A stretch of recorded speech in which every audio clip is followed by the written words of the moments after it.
Hello everyone, welcome to our channel. तर बघा, तुम्ही थंबनेल मध्ये वाचलंच असेल की एकाच व्हिडिओत तुम्ही इंग्लिश बोलायला सुरुवात करणार। पण खरंच हे शक्य आहे का? तर हो, हे खरंच शक्य आहे। तर ते कसं, चला पाहूया। तर बघा, सुरुवातीला तुम्हाला इंग्लिश बोलायचे असेल तर सुरुवातीला वाक्य कसं तयार होतं, तर शब्द।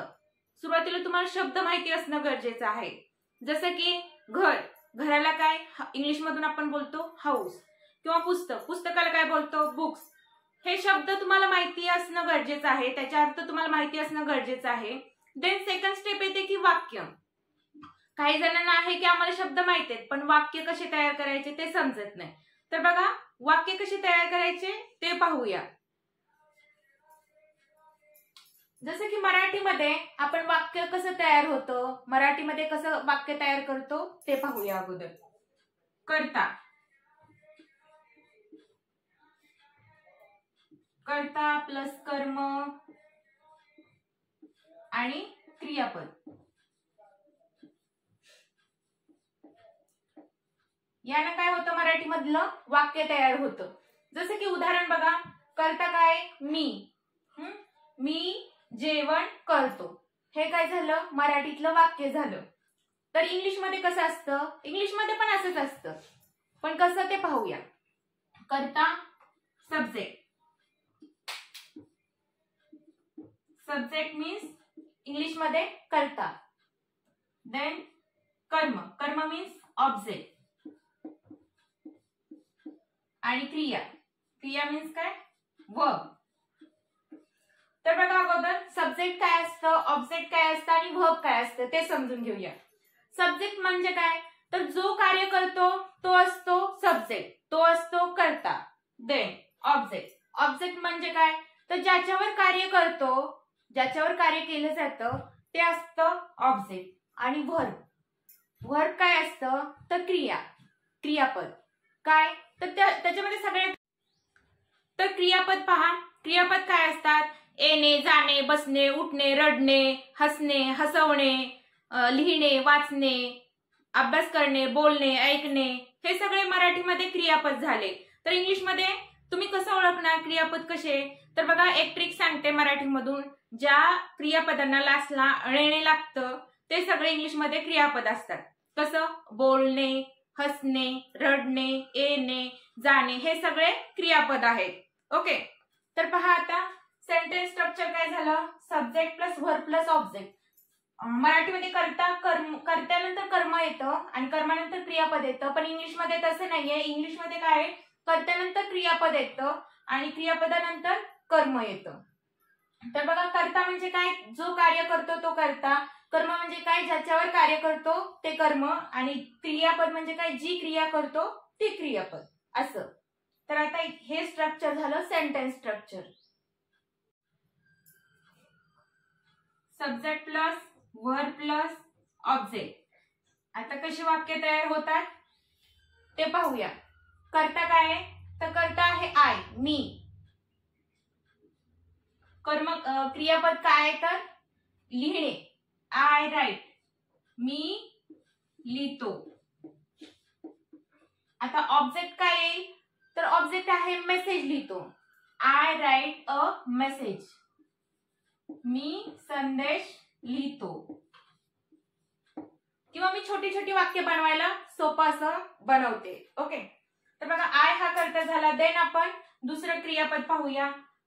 मी जेवतो, आय ईट, मी बोलतो, आय स्पीक, तो वाचतो। आता पहा, तो हा कर्ता आहे, तुम्हाला समजले पाहिजे। तो हा कर्त्याला आपण इंग्लिश मध्ये कुठला शब्द घेतो, तर तोला ही, तो वाचतो, ही रीड। तर पहा, आता मी ही रीड्स घेतलंय, यस लावले, आणि स्वतः आय घ्यायचं असलं तर आय रीड, मी वाचतो, बस। ही रीड्स का, तर ग्रामरचा रूल्स आहे ही, शी, इट आणि नेम, कुठलंही नेम, त्याच्या पुढे आपण यस किंवा ईएस प्रत्यय लावतो. क्रियापदाला यस किंवा ईएस प्रत्यय लावतो. म्हणून ही रीड्स, तो येतो. ही कम्स, ती जाते. शी, आता काय येणार? गो येणार का गोज? गोज येणार. शी गोज. आता शी, ती हसते. शी लाफ. आता ते बोलतात. ते म्हटल्यावर काय घ्यायचंय? दे. ते बोलतात. They speak. आपण इथं यस लावणार नाही. फक्त काय ग्रामरचं रूल्स? ही, शी, इट आणि नेम याच्याच पुढे यस किंवा ईएस प्रत्यय लागतो. आय, दे च्या पुढे लागत नाही. देन आम्ही जातो. We go. तो पोहतो. ही स्विम्स.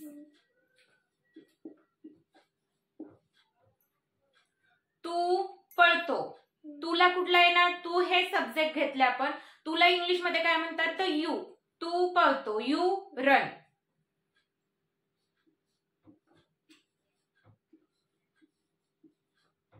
अशा पद्धतीने तुम्ही छोटे छोटे वाक्य बनवायला चालू करा. तुम्हाला आता समजले कर्ता काय असतो?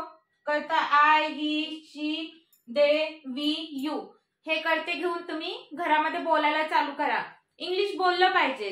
बोललं तरच तुम्ही इंग्लिश बोलता येणार आहे. तुम्हाला प्रॅक्टिस केली पाहिजे. घरामध्ये तुम्ही सारखं बोलत राहिलं पाहिजे आणि तुम्हीच बोललं पाहिजे. प्रॅक्टिस ही तुम्हीच केली पाहिजे, कारण की इंग्लिश हे तुम्हाला शिकायचंय म्हणून. ओके,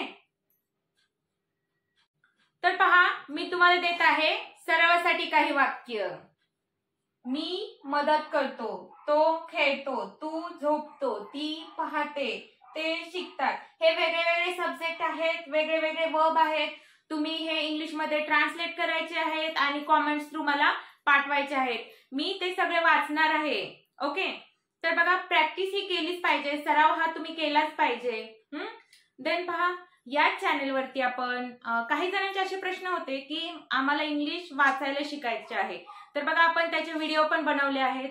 काही जणांचे असे पण प्रश्न आहेत की आम्हाला इंग्लिश बोलायचे शिकायचे आहे. तर आपण त्याचे पण व्हिडिओ घेऊन आलो आहोत किंवा येणार आहोत.